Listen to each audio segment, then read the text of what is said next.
Some more budget tech on the channel today. This seemed to be the cheapest 65-watt power bank on the market. I paid about £30 for it. That's about €35 or 40 US dollars. Let's see if it's any good. Okay, so this is the Charmast 65-watt power bank, and it's that 65 watts of power that sets it aside from other power banks. That's probably why you've been looking for this video, to find a power bank that's able to charge your laptop, your iPad, maybe your Chromebook, or any other device that needs up to 65 watts of power over USB-C while you're on the go. So links to the power bank are in the video description down below, so please do take a look. But in the meantime, let's get into an unboxing and show you what you're actually going to receive. So some simple yet effective packaging here, shows you exactly what you're going to get inside in terms of the actual power bank. But the first thing you're going to discover when you get that box open is that it does come in a protective little sleeve as well. So you've got a kind of carry case for it, which is really handy when you're taking it out with you, which of course, by the nature of being a power bank, you'll be traveling with it. Gives you something to keep the power bank and a cable or two inside with it. Let's have a look at the power bank itself. So again, protected pretty well in there. Let's pop that out of this protective layer, and there we go. 23,800 milliamp hour claim of capacity. We'll talk more about that later. Simple power button on the side there, and then just some branding, just the Charmast logo and name on the bottom of the power bank there. And then the ports themselves. So once I get this protective layer off, you can see there are just 3 ports there on the end. So there's a full-size USB-A port, and then there's 2 USB-C ports. The middle one is a input-output. And the ones either side are just output, but that does allow you to charge up to 3 devices at once. You can't do anything like pass-through charging on it, so I wouldn't recommend even trying that. And then that power button on the side, you simply press that to gauge the current battery level. There's 4 white dots, that's 100%. The light you can see that's not illuminated is to show when it's actually in use charging or being charged. So just a very simple standard power bank setup really. So far so good. It's kind of a plasticky material, but feels quality enough. And then inside the rest of the box, hopefully, yeah, we've got the short USB-C to USB-C cable, so you can get going straight away charging devices with this.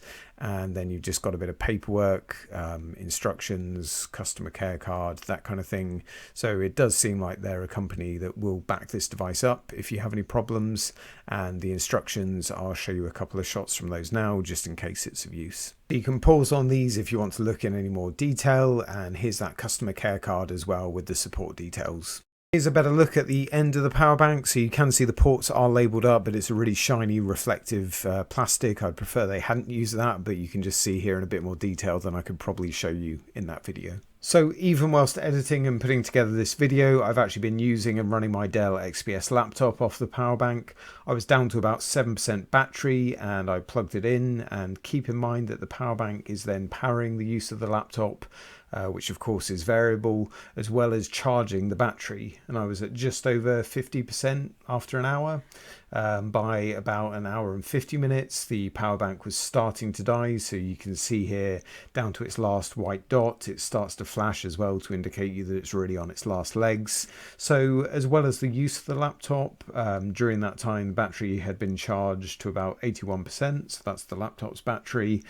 Based on a report from Windows on the actual capacity of my laptop's battery, which is heavily degraded, it's pretty old now, I think it had provided about 3,000 milliamp hour worth of charge to the battery.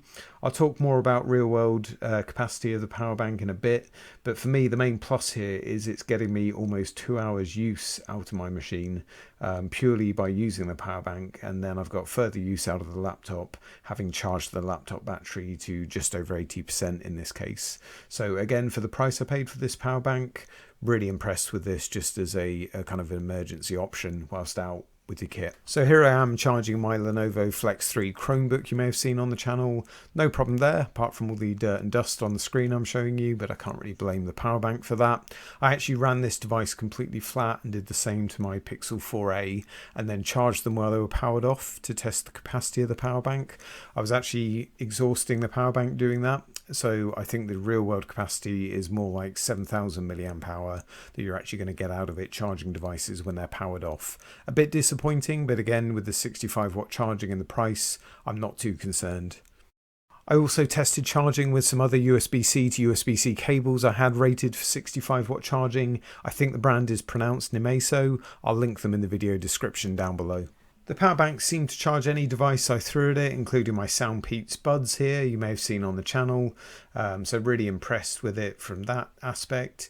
There's also the option to put it into a low current mode if you need to. So you simply hold down the power button on the left and you'll see after a few seconds the light turns to green on the right hand side. That means it's in low current mode. And then you can simply do the same again to switch it back out of low current mode into the standard charging. Something worth being aware of when you do want to use the 65-watt power charging, you can only use that out of the port on the right hand side there. So that's the USB-C port that's marked in and out. And it's also that same port you're going to use when you're recharging the battery. Recharging from flat using my Chromebook charger rated at 45 watts, it did take 2 hours to refill the battery. So pretty impressive, and that does meet the spec that Charmast claim on the Amazon page. Even with the slightly disappointing overall capacity of the device, with the decent price and the fact it can deliver 65 watts of charging, this is now my go-to power bank, so I think it's pretty easy to recommend. But let me know what you think in the comments down below.